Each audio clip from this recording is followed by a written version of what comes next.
Good morning or good afternoon. Welcome back to my channel. We're going to continue on in our study of science with Chapter 2, Insects and Spiders.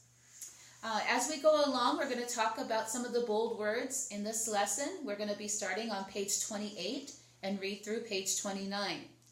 I have one of our vocabulary words on the board, and that's pronounced arthropod. Let's say that with me, arthropod. And we're going to learn in this lesson that arthropods have 5 characteristics. Well, you might think, Mrs. Johnson, I thought you were going to be talking about insects and spiders. Well, we are. Insects are the largest group of arthropods, and spiders are also a large group of arthropods. But there are other arthropods. For instance, a shrimp or a lobster, that is another kind of arthropod. But insects and spiders, they're the biggest group of arthropods. And so we're going to learn what makes an arthropod an arthropod. We're also going to learn about the different parts of an insect and what makes it different from a spider. You might think spiders and insects are all in the same kind of category, but they're not. Spiders are not insects, and we'll learn why. So let's go ahead and start reading, and then we'll explain together. Perhaps during a picnic lunch, you have had some unwanted guest. Maybe a spider crawled along the picnic table, or a fly landed on your food. Insects and spiders are all around us. Some of them, such as picnic pests, and the word pest means it's not wanted, are easy to see. Others stay hidden most of the time, but each insect and spider is important to the balance of its ecosystem. Now, I don't know about you, but I am not a big fan of insects or spiders. It doesn't matter what the shape, color, size, it doesn't matter. I'm just not a fan. I don't dislike them, but they're not my favorite. There are some insects out there and some spiders that are very, very beautiful, very colorful. But if I had my choice, I wouldn't want to be around them. But if you take even one insect out of an ecosystem, including things like mosquitoes, and who likes to get bit by a mosquito? It makes you itchy. But if you take that away from an ecosystem, then larger animals would lose a food resource, and then that larger animal could die or have to move to a new ecosystem, and that just changes an ecosystem completely. So we may not like them, but they're important, and they each have a job that God designed them to do. Now, spiders, usually if I see a spider crawling across the floor or crawling down the wall, if it's not bothering me, I won't touch it. But if it decides to crawl across me or land on me, it lost its life. I'm sorry. But spiders are hugely important because without spiders, insects would cover the world. Because spiders are important because they control the population of the insects, or how many insects there are in the world. So let's continue on as we read, and we'll learn why, or the different characteristics of the arthropod. Scientists group animals into vertebrates and invertebrates. A vertebrate is an animal that has a backbone. An invertebrate is an animal that does not have a backbone. There are many more kinds of invertebrates than vertebrates. So the first characteristic of an arthropod is that it's an invertebrate.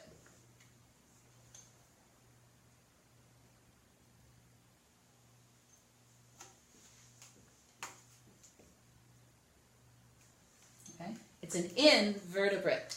Now, if you go ahead and touch back here, I'll try to turn around, and you touch this very long bone that goes from the top here to just above your hip, that is called your backbone. That's the common word for it, but the science word is called vertebrae. So if you have a backbone, you are a vertebrate without the IN. But if you don't have a backbone, you are what we call an invertebrate. So all arthropods are invertebrates, or they have no backbone. Let's keep going.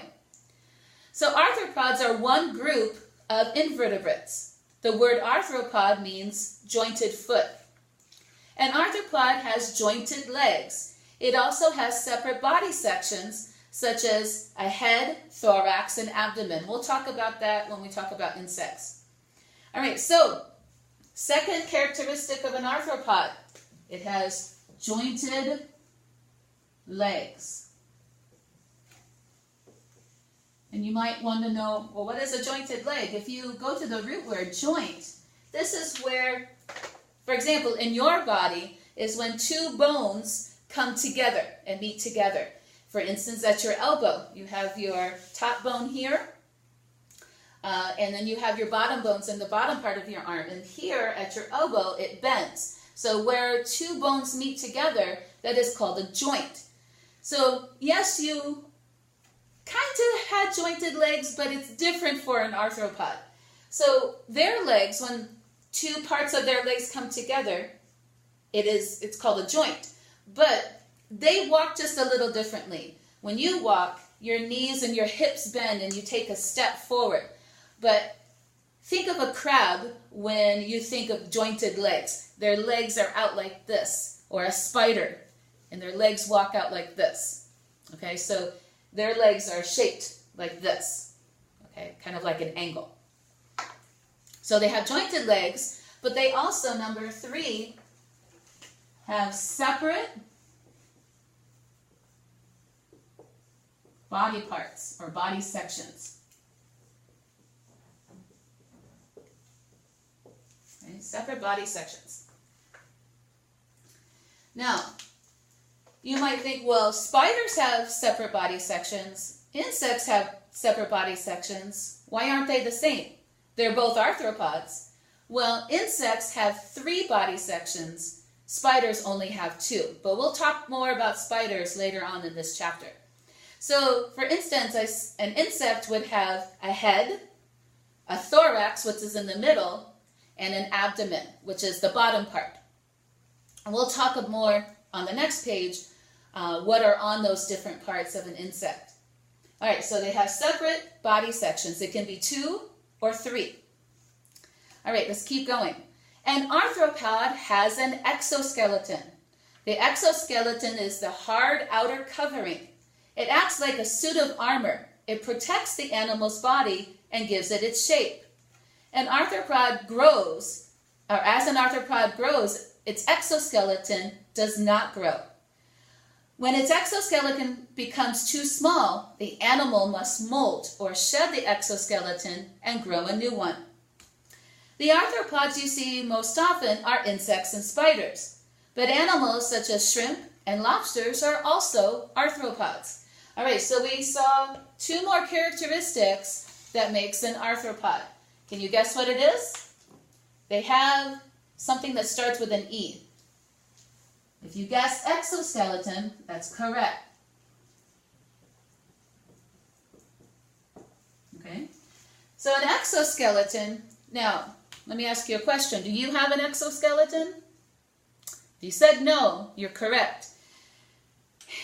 If you tap your arm or you tap your hand or leg or whatever you want to do, maybe tap your head, what are those hard parts in your body? Well, if you said your bones, you're correct. And all the bones in your body make what we call your skeleton. Now, can you imagine if you didn't have a skeleton? What would you look like? You'd probably look like an octopus lying on the floor trying to wiggle around the room. Your skeleton helps you to stand up correctly, helps you to walk, helps you to grab things. You would be in trouble if you did not have a skeleton. God in His wisdom created our bodies perfectly to do what we need to do.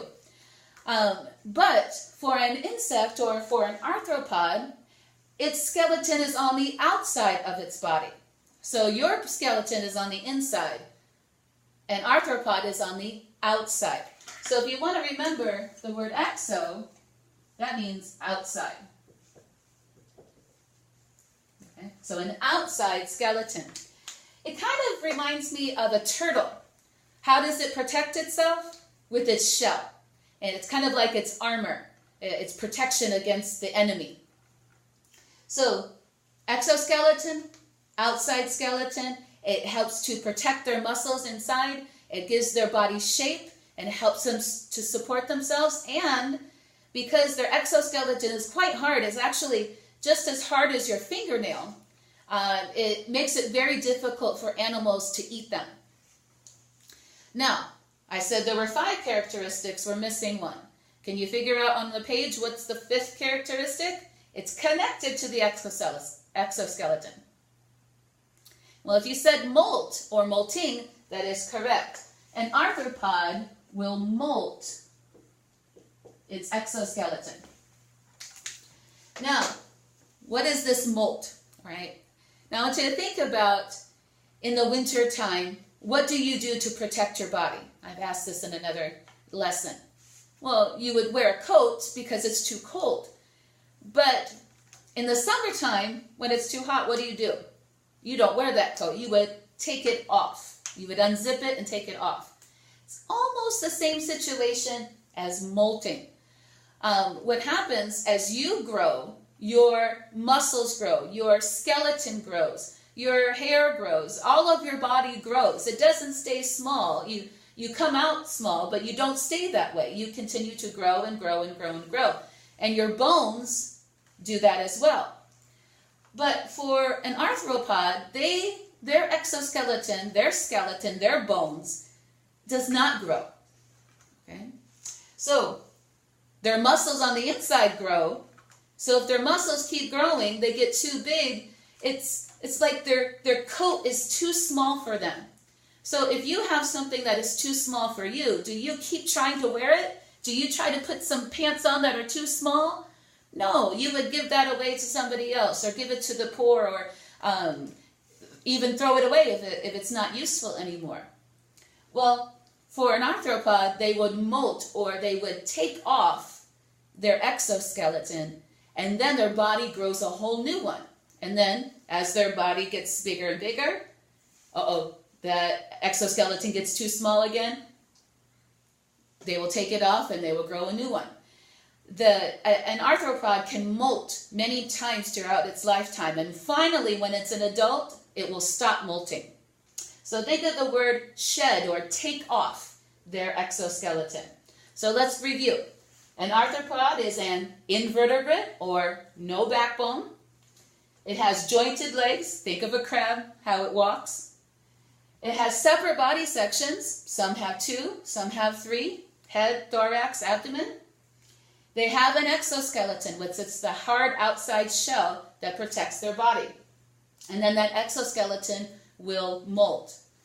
All right, let's go on to the next page and learn more about insects. The largest group of animals on the earth is insects. There are nearly 1 million known kinds of insects. Grasshoppers, butterflies, beetles, and ants are just a few of the insects. Insects are arthropods with 3 body sections and 6 legs. The 3 body sections of an insect are the head, thorax, and abdomen. An insect has 2 antennae on its head. They help the insect to gather information about the world around it. Most, not all, most insects also have compound eyes. Compound eyes are made up of many small lenses that are packed tightly together. And if you look at the fly at the top of your page, you can see that there are all these tiny little lenses in one eye. That's called a compound eye. The lenses help the insect judge distance and sense movement. An insect's mouth parts are also located on its head. The thorax is the middle section of an insect's body. Its legs and wings are on the thorax. All insects have 3 pairs of legs. So if I said true or false, an insect will have 8 legs. If you said false, that's correct. An insect has how many legs? 3 pairs, or 3 times 2 is 6. Okay, so 6 legs. Some insects have 2 pairs of wings. Some have 1 pair, and a few do not have any wings at all. the abdomen is the last section of an insect's body. The insect digests its food in the abdomen. Some insects also have stingers at the end of their abdomen. So I have a picture here that I want to show you of an insect, and we'll talk more about its body parts. So I'm going to come a little closer to the camera so you can see here. Okay, so I have a picture. This is not my favorite insect, but he's important to our ecosystem. So let's start at the beginning. All right, so we have three sections. We have here the head. We have the middle. This is called the thorax. And the last part is called the abdomen. Now on the head, like we mentioned, he'll have an antenna. All insects have antenna. And then you can see here, different insects have different kinds of mouth parts, and we're going to talk about that in the next lesson. Also here you can see this very large eye, and probably this kind of insect will have a compound eye, which means it has many lenses on one eye. And in your eye you have just one lens, but a compound eye, compound means many, has many lenses.